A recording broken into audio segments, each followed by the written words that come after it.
Praise the Lord. सबको जय मसीह की। परमेश्वर आप सभी को आशीष दे। मेरे प्यारे भाई बहनों, आज सुबह की प्रार्थना हम आप सभी के लिए करने जा रहे हैं। आज की इस प्रार्थना के द्वारा परमेश्वर आज पूरे दिन आपको आशीषों में भर कर रखेगा। आपके जीवन में जितने बंधन होंगे, श्राप होंगे, वह तोड़ देगा और आपके जीवन में अपनी बरकत की आशीष प्रकट करेगा।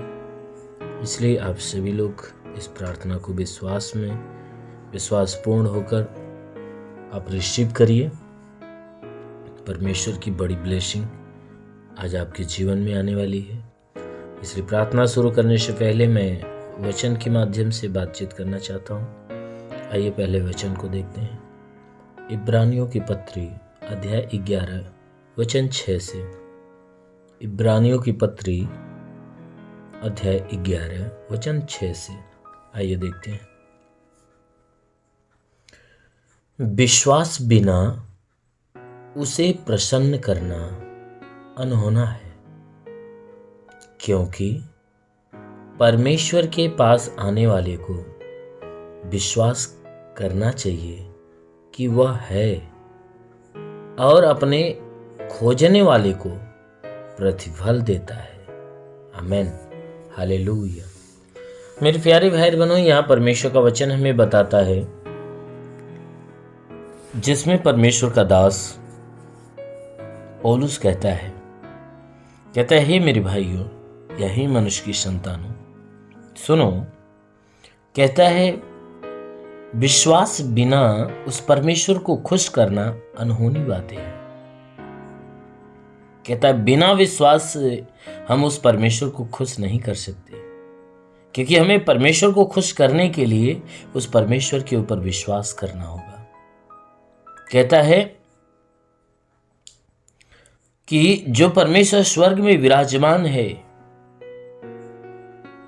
उसका वचन कहता है कि विश्वास करने वाला जो होता है वो अनंत जीवन को प्राप्त करता है, परमेश्वर के प्रेम को प्राप्त करता है। इसलिए मेरे प्यारे भाई बहनों, यहां वचन कहती है कि हम बिना विश्वास से उसको खुश नहीं कर सकते, क्योंकि जब हम उसके ऊपर विश्वास करते हैं, जब हम उसकी बातों को सुनते हैं और उसकी बातों को मानते हैं, तब वह परमेश्वर हमारी ओर दृष्टि डालता है और हमारे कामों को देखकर वह प्रसन्न होता है। इसीलिए कहता है वचन में कि बिना विश्वास उसे प्रसन्न करना अनहोनी बातें हैं, क्योंकि परमेश्वर के पास आने वाले को विश्वास करना चाहिए कि वह है।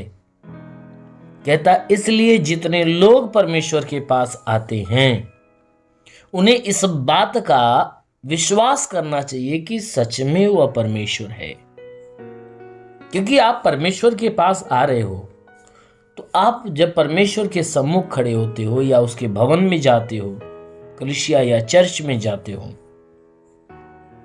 तो आपके दिल में यह विश्वास होना चाहिए कि हम कलीसिया के अंदर या परमेश्वर के भवन के अंदर या परमेश्वर के सम्मुख हम खड़े हो रहे हैं, तो हमें यह विश्वास करना चाहिए कि सच में वो हमारे बीच में, हमारे सामने है।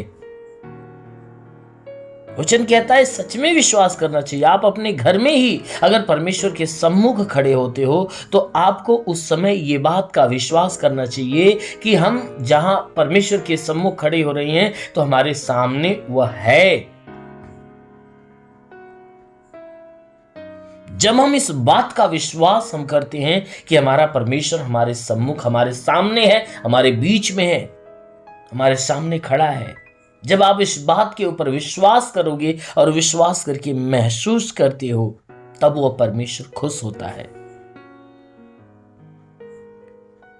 और बाइबल बताती है कि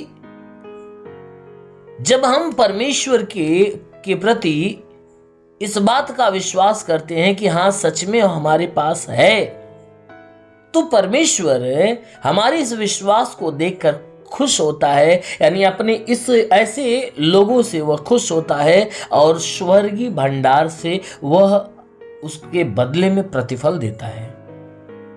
क्योंकि जितने लोग परमेश्वर के खोजने वाले हैं, पुकारने वाले हैं, ढूंढने वाले हैं, परमेश्वर उनको स्वर्ग से प्रतिफल देता है। इसलिए मेरे प्यारे भाई, उस परमेश्वर के ऊपर विश्वास करिए और ये विश्वास करिए कि हम उस परमेश्वर के सम्मुख हैं तो हमारे पास है, हम उससे मांग रहे हैं तो हमारी बात सुन रहा है। जब हम उस बात पे विश्वास करते हैं, उसकी बात को सुनते हैं, मानते हैं और उसकी आज्ञा का पालन करते हैं तो सच में वो हमें स्वर्गीय भंडार से बड़ा प्रतिफल देता है।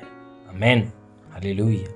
इसलिए मेरे प्यारे भाई बहन, आज के वचन को यदि आप सुनकर उस परमेश्वर के ऊपर विश्वास करोगे कि इस वचन के द्वारा, इस शब्दों के भीतर परमेश्वर आपके कानों के द्वारा आपके मन में, आपके हृदय में, आपके भीतर आ रहा है, अगर आप इस बात का विश्वास करते हो तो जरूर है कि आज का दिन आपके लिए आशीष से भरा है। आज के दिन आपके जीवन के बंधन टूटने जा रहे हैं। आमीन, हालेलुया। इसलिए आंखों को बंद करिए, पूरे विश्वास से भर जाइए। मैं आपके लिए दुआ करता हूं, प्रभु आपको ब्लेस करेगा।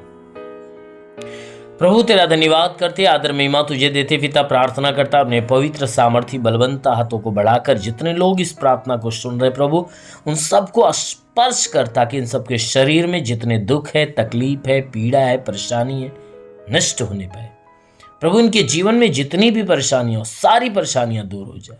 जो अपने जीवन में निराश है, उदास है, उनकी निराशा, उनकी उदासी समाप्त होने पाए प्रभु। मैं प्रार्थना करता हूं जितने बीमार व्यक्ति हो, बीमार चंगे होने पाए। आज सुबह की प्रार्थना इनके लिए एक सामर्थ भरी प्रार्थना हो, ताकि आज का दिन इनके लिए आशीष भरा दिन हो। आज के दिन इनके जीवन में जो श्राप हो, बंधन हो, वो नष्ट होने पाए। हर तंत्र मंत्र, जादू टोना, कोई भी कारीगरी के बंधन हो, इनके जीवन से टूटने पाए। दुष्ट आत्मा, शैतानी आत्मा, मरी हुई आत्मा, पुज्यमान शक्तियों का प्रभाव, प्रकोप नष्ट होने पाए। वो प्रभु जितने बीमार वे चंगे होने पाए। जिनके मस्तक में बीमारी है निकल जाए, आंख में बीमारी हो निकल जाए, नाक में, मुंह में, गले में बीमारी हो निकल जाए, सीने में बीमारी हो निकल जाए, फेफड़े का रोग निकल जाए, हार्ट की बीमारी निकल जाए, सीने का दर्द और जलन नष्ट हो, पेट में दर्द और जलन हो निकल जाए, कमर में दर्द हो निकल जाए, रीढ़ की हड्डियों का दर्द निकल जाए, घुटने का दर्द निकल जाए, जोड़ों का दर्द, गठियाबात की बीमारी, साटिका की बीमारी निकल जाए, ब्लड प्रेशर, शुगर की बीमारी निकल जाए, दमा, HIV, TB, कैंसर नष्ट हो जाए। जिसका हाथ नहीं उठता उठने लगे प्रभु यीशु के नाम से। जिसके शरीर में ब्लड नहीं बनता बनने लगे, जिसका लीवर खराब हो चंगा हो जाए, किडनी खराब हो चंगी हो जाए, ट्यूमर की बीमारी निकल जाए, बवासीर की बीमारी निकल जाए। प्रभु यीशु के नाम से आगे देता हूं कि इनके शरीर के अंदर अपेंडिक्स, हार्निया की बीमारी, फाइलेरिया, थायराइड की बीमारी निकल जाए। हाथ नहीं उठता उठने लगे, पैर नहीं चलता चलने लगे, लकवे का बीमार चंगा हो जाए, ट्यूमर की बीमारी निकल जाए, बवासीर की बीमारी निकल जाए। प्रभु यीशु के नाम से आगे था, जिसके पास संतान नहीं, संतान मिले, संतान की आशीष मिले, उनका गर्भ फलवंत हो जाए। जिसके शरीर में दुष्ट आत्माएं निकल जाए, दुष्ट आत्मा इनके शरीर, इनके प्राण को छोड़े और निकल जाए। वो महान परमेश्वर में प्रार्थना करता पिता, इनके घर में, परिवार में आशीष दे। इनके बच्चे, जो बच्चे वाले उनके बच्चों के जीवन में आशीष दे।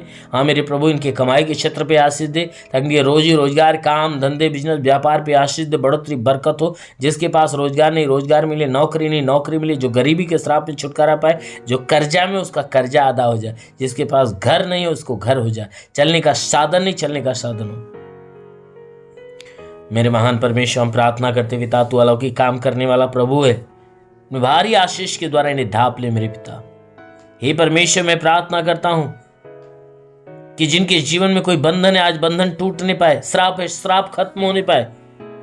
प्रभु जितने लोग इस प्रार्थना को सुन रहे हैं, इनमें कोई पढ़ाई लिखाई करने वाला तो पढ़ाई लिखाई के क्षेत्र में आगे बढ़े, जीवन के लक्ष्य को पूरा करे, जीवन में सदैव तेरे मार्ग पर चले। हे परमेश्वर, हम प्रार्थना करते हैं कि हे परमेश्वर, जो एग्जाम देने वाले उनकी एग्जाम के क्षेत्र पे आशीष दे, ताकि अच्छे अंकों से पास होने पाए। जो सेवा करने वाले उनके सेवकाई के क्षेत्र पे आशीष दे, ताकि उनकी सेवकाई बढ़ने पाए। हाँ मेरे प्रभु, मैं प्रार्थना करता हूँ हर एक को आत्मिक ज्ञान, आत्मिक बुद्धि, आत्मिक दान, आत्मिक वरदान से भर दे, ताकि पवित्र आत्मा के अभिषेक में होकर जीवन जीने पाए। इन्हें आत्मिक ज्ञान, आत्मिक बुद्धि, दान, वरदान प्राप्त होने पाए। ओ प्रभु, मैं प्रार्थना करता हूँ कि इन्हें पवित्र आत्मा की सहभागिता में भर दे प्रभु, ताकि आत्मा की अधीनता में जीवन जीने पाए। ले रिगालाबा सोंदुलुरबा साखालावंदे ले रे रबा शेखे रेंदे सोंदुलुरबा। महान परमेश्वर तेरे महिमा की सामर्थ्य के जीवन में काम करे और हर कोई तेरी महिमा को अपने जीवन में महसूस करने पाए। हाँ मेरे महान परमेश्वर, मैं प्रार्थना करता तेरी सामर्थ्य तेरी आत्मा की सहभागिता, तेरी आग इनके जीवन में उतरे और सारी बीमारियां, सारी समस्याओं को नष्ट करने पाए।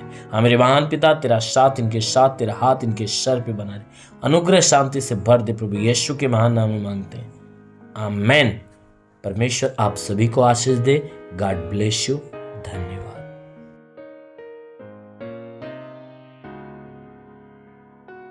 इस वीडियो को लाइक करें, हमारे चैनल को सब्सक्राइब कर बेल आइकन जरूर प्रेस करें हमारी लेटेस्ट वीडियो सबसे पहले देखने के लिए।